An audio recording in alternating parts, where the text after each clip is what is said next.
What is going on, everyone? Welcome back to World According to Briggs and a video about why the United States is so much better than Europe. This video came about after getting emails from Europeans for close to 3 years now telling me why the US sucks and Europe is so much better. I get these all the time. They often bring up some good, valid points, but they also like to hint at things like we're all just rude, arrogant, and dumb. That can be true about Americans, but that can be true about anyone. It's not like Americans have cornered the market on being rude. These people always act like they have it so much better in Europe, and the only thing the US has ever done was start wars. Honestly, that's like the general theme. That's what they always seem to go to, is we start wars. But US does have some bad things, and the US has some great things, just like Europe. Every country, every town, every village, and every neighborhood has its good and its bad. If you don't understand that, you're kind of dumb. So let's take a look in no particular order at some things that make the US a far better option than Europe.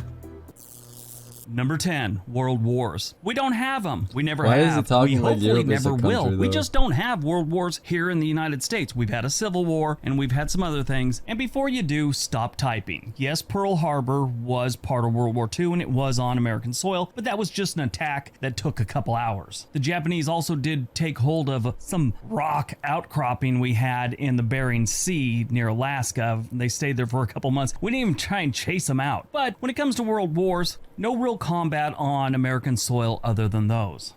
We've joined other wars. Matter of fact, we joined 2 world wars in Europe to help Europe. I don't know if you Europeans remember, but there was this German guy with a funny little mustache, and he had plans for all of Europe and pretty much the entire world. If it wasn't for the United States, there's a good chance his dream would have come true. Over 100,000 US servicemen lost their lives in combat during World War II. In World War I, it was about 116,000. So we may have started some wars in our history, but we sure have helped out Europe with a couple of theirs. And from the looks of it, might be a third one on the way.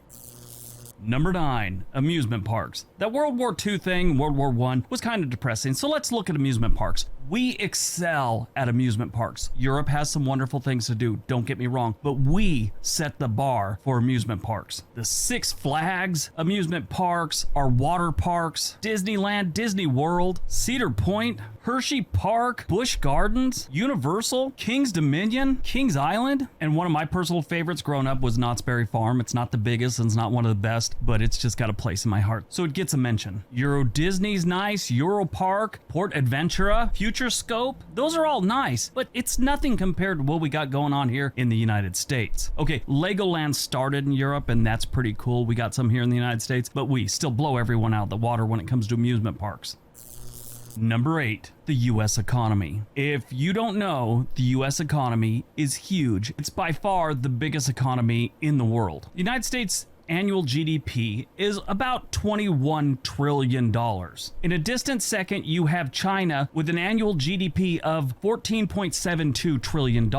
After that, you got Japan with $5.06 trillion GDP. At number 4, you get your first European country, and it's Germany. They only have a $3.85 trillion annual GDP. Then the United Kingdom is $2.76, and then after that, you got India, and then finally France, $2.63, Italy, 1.89. And if you look outside of countries, the state of California would come in 5th place. So first he's saying NA versus Europe, but then he's taking individual European countries versus the whole of NA.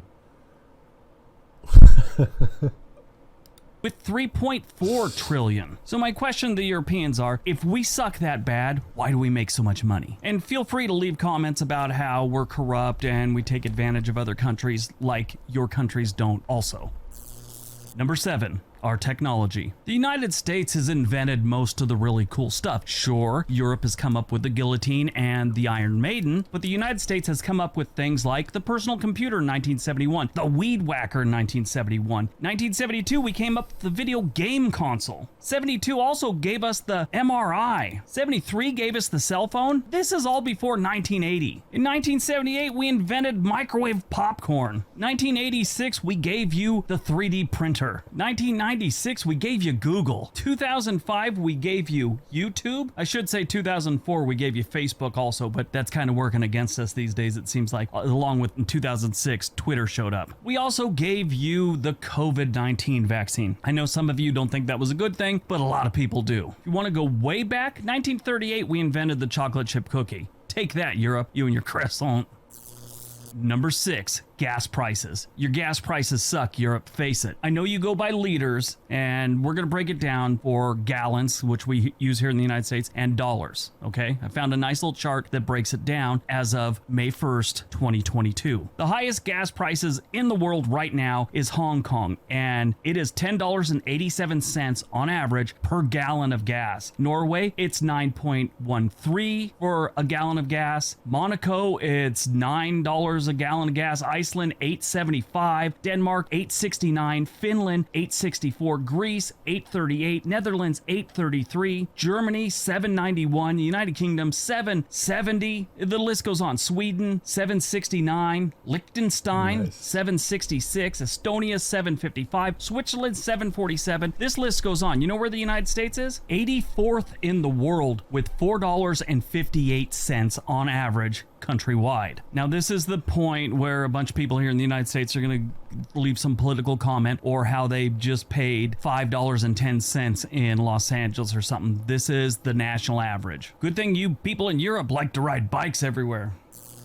Number 5, fast food. Now, this is a strange one, I know, because fast food isn't really something you should be proud of, but I will tell you right now, every single European I know, that's one of the first things they say is our fast food is amazing. The variety and the flavor is awesome. You have great food in Europe. And he shows McDonald's. The fuck?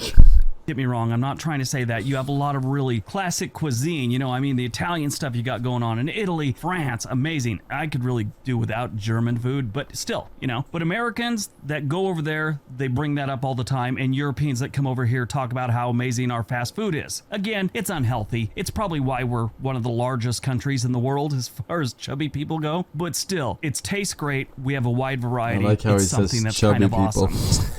Number 4, modern music. Jazz, blues, rock and roll, rap, hip-hop. As far as modern music goes, it all started here, and anything that was done in Europe was basically a new version of something that came from the United States. Prove me wrong. Now, if you go way back in music, Mozart, Wagner, Chopin, Bach, those are all great. But what have they done for us lately? I mean, they haven't done much for us lately because they all died like in the early 1900s or late 1800s or even earlier than that. They haven't done much for us lately. But modern music is where the United States shines. What is considered to be the first rock and roll song ever was done by Ike Turner and Jackie Preston. They wrote a song called Rocket 88, and that is considered to be the first rock and roll song ever. If it wasn't for that, and then Elvis taking that type of music, and Buddy Holly and people like that, we wouldn't have had the Beatles or the Rolling Stones or some version of that. Again, don't get me wrong, there has been some amazing modern music that's come out of Europe, but yeah, we started it.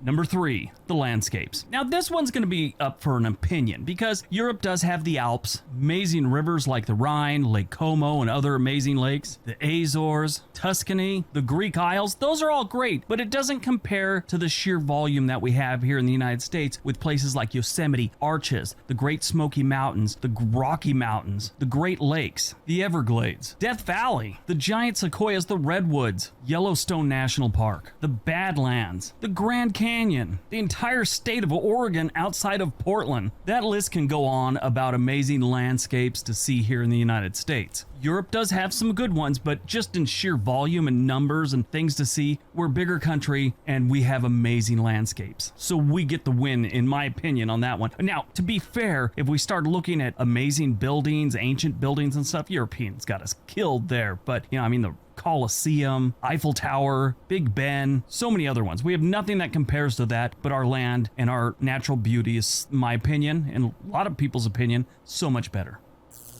Taxes. Everyone in the United States always seems to think they have the highest taxes. Not even close. The United States is ranked 44th. If you take what the United Nations considers a country and you rank them by how much they tax their citizens, this is how they're ranked. The Ivory Coast, for some reason, they're just taxing the hell out of everyone. But it's followed by Finland, Japan, Austria, Denmark, Sweden, Belgium, Israel, Slovenia, Netherlands, Portugal, Ireland, Spain, Iceland, China gets in there, Germany, United Kingdom, France, South Africa, South Korea, Australia, then we go back to Luxembourg, Greece, Italy, Turkey, which is not really in Europe, but you get the idea. And then after that, it goes down a while and you start seeing things like Switzerland, Monaco, Norway. And finally, way down there at number 44, you get to the United States. Here in the United States, we complain about our taxes an awful lot, especially how they're slanted towards the rich, really don't pay that much taxes. And if you're middle class or below, you're getting gouged. That's how we see it. But if you rank them on a global scale, the United States isn't doing that bad. But that top 20 is filled with a lot of European countries.